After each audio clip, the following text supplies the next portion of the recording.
Dictation start होगा 5 second बाद। Start.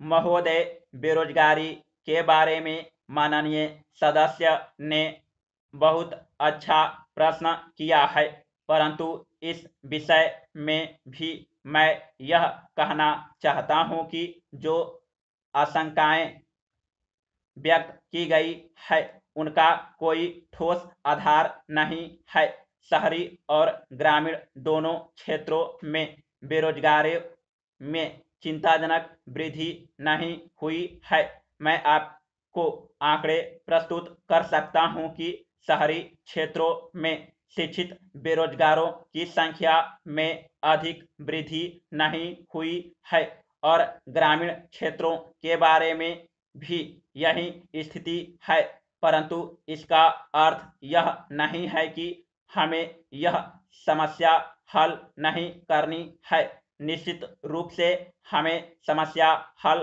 करनी है। जहां तक कृषि का संबंध है, मेरा कहना है कि कृषि क्षेत्र पर पूरा ध्यान दिया जाता है। हम उत्पादन और खरीद दोनों लक्ष्यों को प्राप्त कर रहे हैं।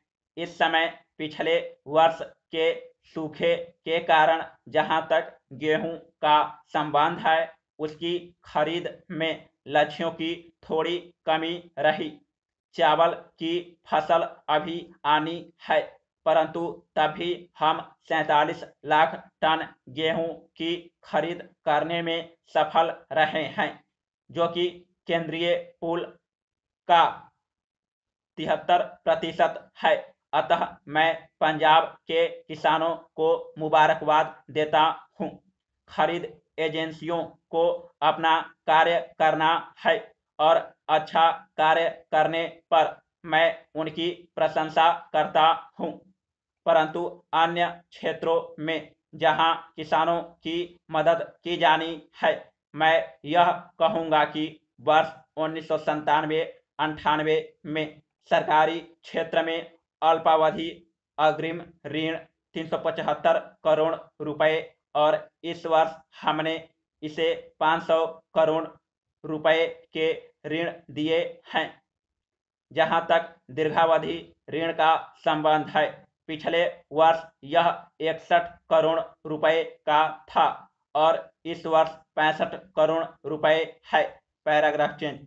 जहां तक विद्युत का संबंध है, पिछले वर्ष राज्य योजना में कुल 650 करोड़ रुपए दिए गए, जिसमें से आधे विद्युत के लिए ही, क्योंकि विद्युत अवश्य उपलब्ध होनी चाहिए। और जहां तक मैं समझता हूं, कई सदस्यों ने यह मुद्दा उठाया कि कोयले की उपलब्धता में बड़ी रुकावटें हैं और यदि किसी अन्य प्रकार की ऊर्जा उपलब्ध हो तो यह अच्छा है।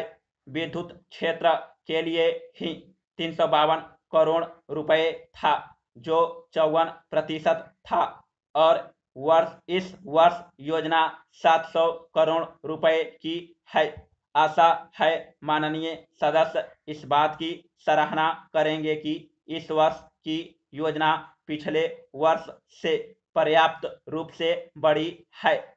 समाप्त।